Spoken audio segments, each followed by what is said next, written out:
Hello guys! So welcome back sa aking YouTube channel, Darin Shin Vlogs. So for today's video is papakita ko naman sa inyo kung ano yung laman ng aking bag, OFW bag. Pagpasok, kung ano yung laman nito pag pumapasok ako, kung ano yung mga dala ko.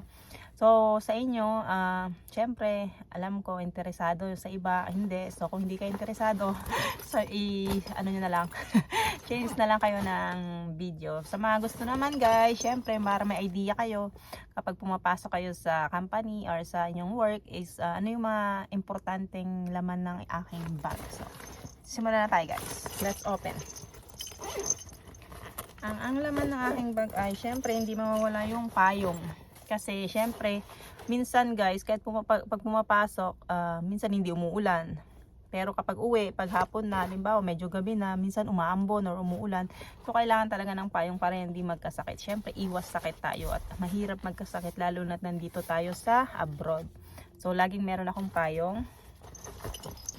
Tapos syempre, meron tayong wallet, pera para halimbawang bibili tayo ng mga pagkain para hindi na tayo mahirapan pa, kain na lang tayo kain na lang ako sa labas. So yung meron akong dalang pera. So ayan yung laman ng aking wallet, 100. So yung budget ko for the month. Tapos syempre meron din another wallet. So ito namang wallet na to guys is nandito yung mga ARC card, nandito yung mga IDs ko, ATMs yan. So dinadala ko din siya in case na halimbawa magpapa-check up at may nararamdaman, diretso na ako sa clinic at hindi na bago ako umuwi ng dorm. So dala-dala ko na rin yung mga ARC. So nandito siya sa isang wallet ko, lahat ng mga IDs and mga health card ganyan. Tapos next naman is dala ko itong bottle na to is gamot. Syempre napaka-importante nito guys kasi nga lalo na halimbawa nasa work tapos biglang nagkaroon ng syempre nararamdaman, masakit yung ulo or masakit yung tiyan, syempre kailangan ready tayo, meron tayong mga gamot dito. Lalo na pag sumakit yung tiyan, mahirap yung diet tab, meron tayo dito. Sumakit yung ulo, may mga Biogesic ganyan. Pag nagkasakit syempre or mga sakit ng ulo, ganun, sipon, ganyan, or sakit na yung tiyan, meron tayong gamot na naka-ready na sa ating bag para hindi na tayo umuwi pa. Diba? Labanan natin yung sakit kasi mahirap talaga magkasakit dito sa abroad kasi walang mag-aalaga sa atin, kundi sarili lang din natin yung mag-aalaga sa sarili natin. Tama ba? Yun lang. Tapos, meron din, syempre, hindi mawawala ito para lalo na sa mga babae. Syempre, mga napkins, mga tawag ito, panty liners, ganyan. So, kailangan din tong dalhin kasi nga minsan hindi sakto yung dating ng ano natin, yung lalo na sa mga babae. Syempre, kailangan natin to bigla-bigla dumarating, ganyan, or hindi nagpasabi. May ganon. So, yun guys, syempre, nagdadala din ako ng mga napkins. Tapos, syempre, meron din tayong wipes. Syempre, itong wipes, importante to kasi nga syempre ginagamit to pag nagsi-CR, umiihi, ganyan, or syempre pag alam nyo na, ganyan. Syempre importante to sa kamay, magpunas ng kamay pag may pinuntahan. So laging meron akong wipe sa akin, hindi yan nawawala. Next naman is meron din akong notebook. Oh, 'di ba? Si Stel, SB19, mga 18 diyan, baka naman. So ito guys, so meron akong notebooks kasi naglilista ko. Halimbawa, meron akong nililista na baka makalimutan ko, so nilalagay ko siya dito sa notebook ko. Medyo malaki siya kasi nung umuwi nga ako ng Pilipinas is nagpagawa lang ako sa kapatid ko ng notebook. So malaki siya para marami akong may sulat ganun.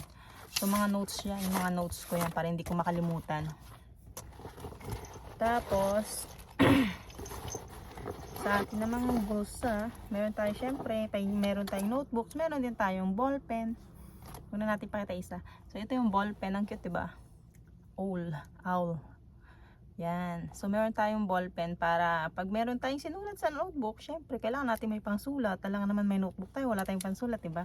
So importante din to, lalo na kapag halimbawa may pinuntahan or mga medical, ganyan. Pag halimbawa walang ball pen, syempre laging prepare, kailangan may pangpirma tayo, ganyan.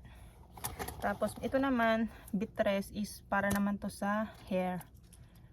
Kasi pag galing sa trabaho, pagkagaling sa loob, kasi pagkain nga yung nilalagay namin guys, so medyo maamoy siya at dumidikit talaga sa buhok.